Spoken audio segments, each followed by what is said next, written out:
હાલો દોસ્તો, જય શ્રી કૃષ્ણ. કેમ છો બધા? મજામાં ને? આ સંસાર કેવો છે ને, પેલા સપના જોરાવે, પછી સપના પૂરા કરવા હાટું મહેનત કરાવે અને સપનું પૂરું થઈ જાય ને એટલે થોડાક દિવસ હરખમાં રેવી ને પછી પાછું બીજું સપનું જાગે.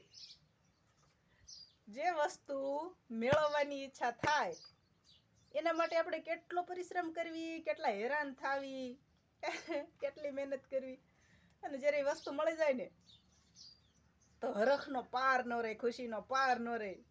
થોડોક ટાઈમ ખુશ રહેવી, હરખમાં રહેવી, અને જ્યાં એ સપનું પૂરું થાય ને ત્યાં તરત જ મનમાં બીજું સપનું ઊભું થાય છે, અને આનું જ નામ સંસાર કહેવાય છે.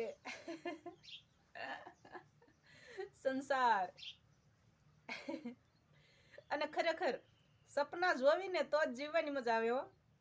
સંસારમાં જીવવું હોય ને તો સપનાય જરૂરી છે. સપના જોશું તો પૂરા કરવા માટે મહેનત કરશું, સ્ટ્રગલ કરશું. સપના જોયા વગર તો સંસાર નહીં હાલે. ખરેખર આ સૃષ્ટિ જ સપનું છે, ખબર છે ને?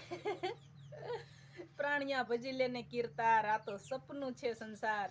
અને જો સંસારમાં એવા હોવીને સપના ન જોવી તો આપણે હું જન્મ્યા ને હું મર્યા.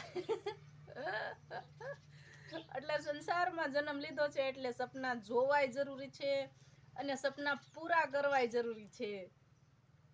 મારા તો બધાય સપના ભગવાને પૂરા કર્યા છે હો. અમુક એવા ઈરાદા હોય જે પૂરા ન થયા હોય, બાકી સપના તો બધાય પૂરા કર્યા હોય ભગવાને. તો સંસારમાં જીવે છે કોણ ખબર છે? જે સપના જોવે છે ને ઈ જીવે છે. સાચું કે ખોટું? સાચું હોય તો કોમેન્ટ કરજો, ખોટું લાગે તો કોમેન્ટ ન કરતા. હાલો તો જય શ્રી કૃષ્ણ. ખુશ રહેજો. ખુશ રહેશું તો જ સપના પૂરા થશે. ખુશ રહેવાય અને પોતે આત્મનિર્ભર બનાય, પોતાની ઉપર વિશ્વાસ રખાય. આત્મવિશ્વાસ જે માણસ હશે ને, જે માણસ પોતાની ઉપર આત્મવિશ્વાસ હશે ને, એ દુનિયાના તમામ સપના પૂરા કરી શકતો હશે. સાચું ને? હારું, હાલો તો જય શ્રી કૃષ્ણ. ખુશ રહેજો.